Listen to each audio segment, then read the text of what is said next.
দেখো বন্ধুরা, আজ তোমাদের কলা পাতায় ভোলা মাছের পাতুরি করে দেখাবো। এখানে 4 পিস মাছ কলা পাতায় নিয়ে নিয়েছি, আর এখানে নিয়ে নিয়েছি মশলা পেস্ট করে পেঁয়াজ, রসুন, লঙ্কা গুঁড়ো, টমেটো বা পেস্ট, আর হলুদ গুঁড়ো, পরিমাণ মতো লবণ।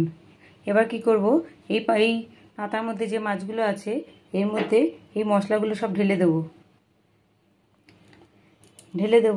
ঢেলে দিয়ে এবার দেব পরিমাণ মতো তেল, কাঁচা তেল। তেলটা একটু বেশি দিলে ভালো হয়, তাহলে ভালো মাছটা সুন্দর মজবে। এবার পরিমাণ মতো দিয়ে এবার এটা সুন্দর করে সব মাখাতে হবে। মাছগুলো সুন্দর করে সব মশলা যাতে ঢোকে, এই মশলাগুলো তেল দিয়ে সুন্দর করে মাখাতে হবে।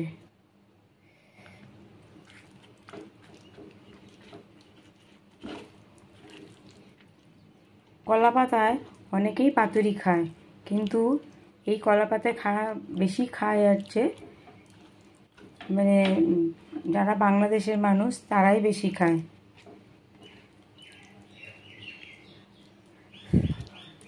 আমাদের মধ্যে এত কলা পাতায় মাছ খাওয়ার রেওয়াজ নেই। আমাদের এখানে, আমি যেখানে থাকি এইখানে সব বাংলাদেশ থেকে প্রচুর মানুষ চলে এসছে। তাদেরই দেখি কলা গাছের পাতা, আমাদের বাড়িতে কলা গাছ আছে, এই পাতা শুধু ছিঁড়ে ছিঁড়ে নিয়ে যায়। আমি যখনই জিজ্ঞেস করি কলা পাতা নিয়ে যাচ্ছ কী করবে, তখনই কেউ বলে মাছ খাবো কলা পাতায়। কী মাছ? চিংড়ি মাছ থেকে আরম্ভ করে কচুরলতি দিয়ে চিংড়ি মাছ, ভোলা মাছ, তেলাপিয়া মাছ, ডিম পাতুরি, মাংস, সব কিছু কলা পাতায় খাবে। তা আমিও মাঝে মাঝে আগে 2-1 দিন করেছিলাম, কিন্তু অনেক দিন ধরেই করা হয় না।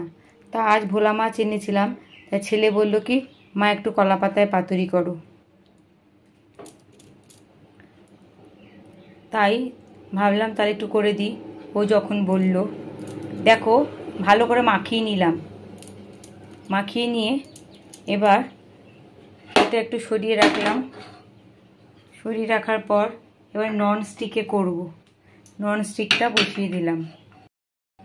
দেখো মাছটা সুন্দর নন স্টিকে বসিয়ে দিয়েছি। এর মধ্যে কিন্তু একটু জল ব্যবহার করিনি এবং করাও যায় না, তেলটাই শুধু একটু বেশি করে দিতে হয়। এবার আমি এটার ওপরে আর একটা কলা পাতা দেব। এই দেখো বন্ধুরা, এই যে একটা কলা পাতা দেখাচ্ছি তোমাদের, এইটা দেব।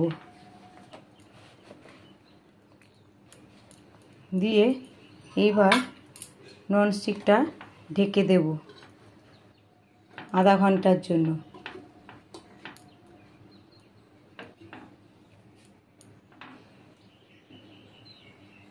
ঢেকে দেব, এবার আধা ঘন্টা সময় দেব। তারপরে ননস্টিকটা তুলে দেখব হয়ে গেছে কিনা। কে কে তোমরা কলা পাতায় এই মাছের পাতুরি খেতে ভালোবাসো আমাকে জানিও কমেন্ট করে। দেখো পাতুরিটা হয়ে গেছে, এবার নামিয়ে ফেললাম।